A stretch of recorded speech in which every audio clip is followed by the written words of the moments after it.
Fred baru 7 tahun tapi IQ-nya sangat tinggi. Saat temannya bermain, ia malah melukis. Lukisan yang sangat indah. Murid SD membaca, ia malah menatap lukisan. Ia disuruh membaca tapi malah berpuisi. Seisi kelas melongo. Ajaibnya, ia mengingat jelas ia lahir. Ia dinamai ibunya Fred. Fred yang cerdas dan jenius. Ibunya terlihat cuek. Ada seorang profesor selama 12 tahun, juga sastrawan selama 10 tahun. Namun sepertinya bakat Fred melebihi bakat mereka. Fred diajak berpartisipasi dalam sebuah tes kejeniusan. Fred hanya diam, ia duduk dan memainkan piano. Terdengar alunan yang indah. Ibunya kaget karena ia ingat Fred hanya beberapa kali menyentuh piano.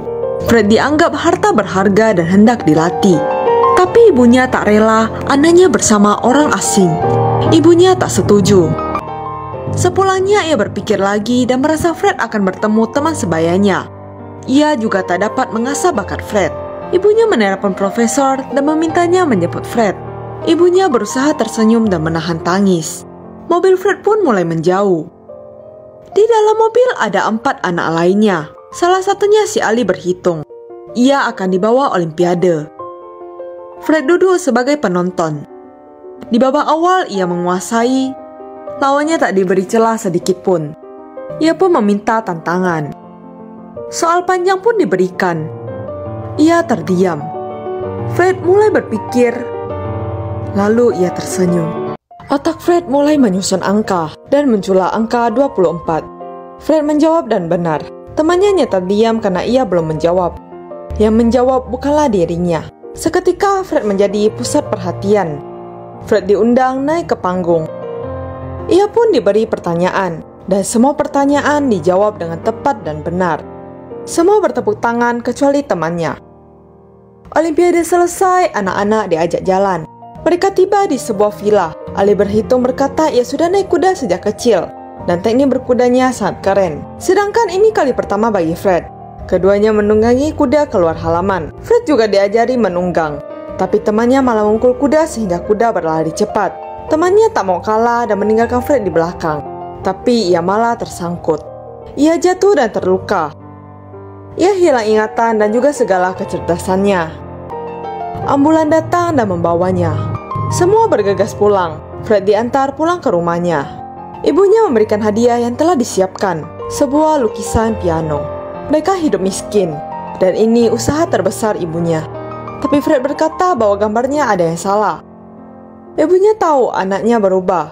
Kosakatanya semakin rumit, membuatnya tak mengerti. Fred semakin jenius dan semakin jauh dari ibunya.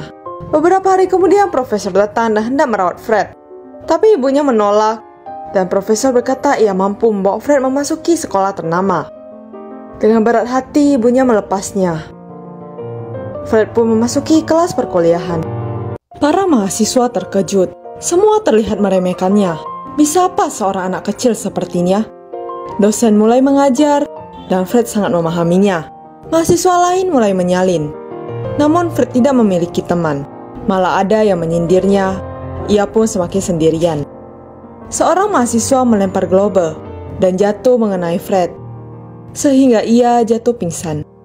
Fred sadar dan baik-baik saja. Ia berbicara dengan dokter. Pria tadi pun meminta maaf dan berkata tak sengaja. Dan memberikannya hadiah global. Bagi Fred yang berharga bukanlah barangnya tetapi persahabatannya. Mereka berjalan bersama dan bermain bersama. Fred dapat melihat jelas setiap pola dari bola biliar. Fred berpikir ia telah memiliki teman dan memberitahu ibunya. Tapi temannya kini menolak ketika diajak bermain. Fred kembali menyendiri. Malamnya ia mimpi buruk. Ia menjadi orang lumpuh dan berjalan dengan alat bantu. Fred bangun dan menelepon ibunya, tetapi terdengar suara bocah asing. Ternyata demi mencari uang, ibunya menjadi seorang pengasuh. Esoknya Fred mendapat kiriman, yaitu foto ibunya bersama anak lain. Hujan turun, seakan tahu kondisinya saat itu. Fred sangat sedih. Fred masuk TV, ia diwawancarai karena kepintarannya. Ia ditanya tentang ibunya dan berkata ibunya telah tiada. Ibunya merasa sangat hancur. Di luar terdengar suara minta tolong. Ternyata ada yang tenggelam. Ibunya menolong dan memberinya nafas buatan. Anak itu sadar. Ibunya pun memikirkan Fred yang tak selalu ada di sampingnya. Fred diminta naik ke panggung, tapi Fred langsung pergi. Profesor mengejarnya, tetapi kehilangan jejaknya. Fred duduk di halte sendirian dan pulang ke rumahnya. Ia melihat rumahnya kosong dan hampir menangis, dan menghampiri lukisan ibunya.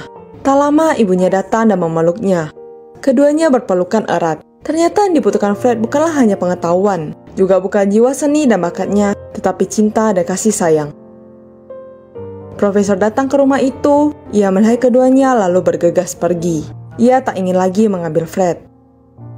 Fred hidup bahagia bersama ibunya. Teman-teman dan tetangga datang menghadiri acaranya. Profesor juga hadir. Fred akhirnya kembali merasakan masa kanak-kanak yang indah.